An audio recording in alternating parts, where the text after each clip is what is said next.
Hi, it's Bobbie Goheen. It's great to see you again. Today's topic is, what are the management skills every manager should have? And this is a great question. I love all these questions you've been sending in. They're great topics to discuss. There's so many I could talk about. So this is going to be hard to choose, but I'm going to try and keep it short and simple for you. I know your time is always limited, and I want to be so respectful of you. But when I really think about what it takes to be a very good manager, the first one is to really understand the vision of your company, of your team and role, and what you're responsible for.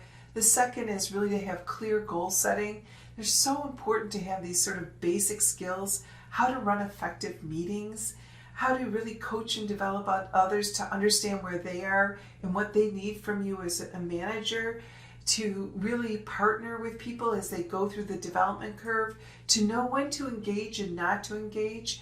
I think one of the hardest things with managers is they have so much responsibility and they feel the pressure, and sometimes that can lead to micromanagement, and it's the one thing that I see that truly demotivates others.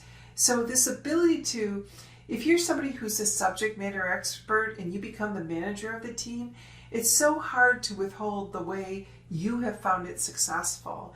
And so this ability to coach and develop others, to help them find a way that's successful for them to get to the same outcome, to be more goal-driven than to be process-driven, although process is very important, but if it begins to tweak people and make them less effective, then it's probably not working.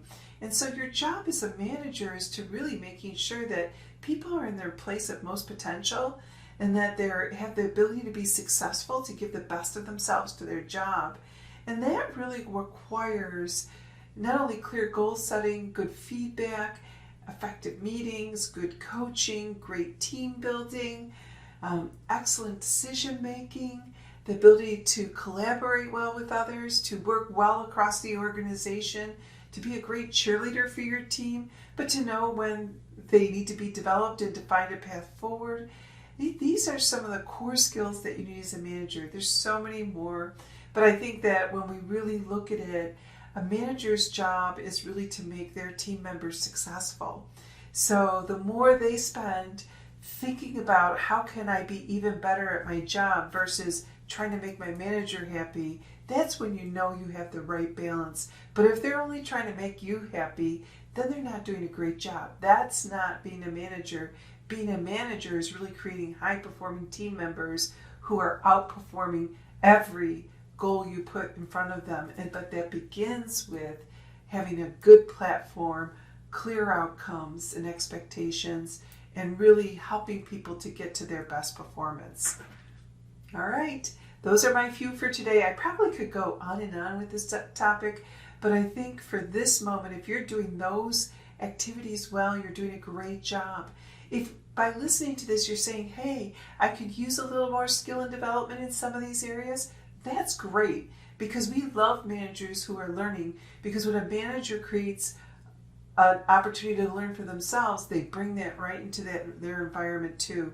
And having a learning environment is huge. So if you want to learn more, click down below on the button for synthesisleader.com and take a look at our Management Essentials program. I really love it. It's been used with so many leaders across the board who, when they practice this, they thrive, and so too does their team. So I look forward for you to take advantage of these programs. All right, thanks. Great to see you again. Bobbie Goheen.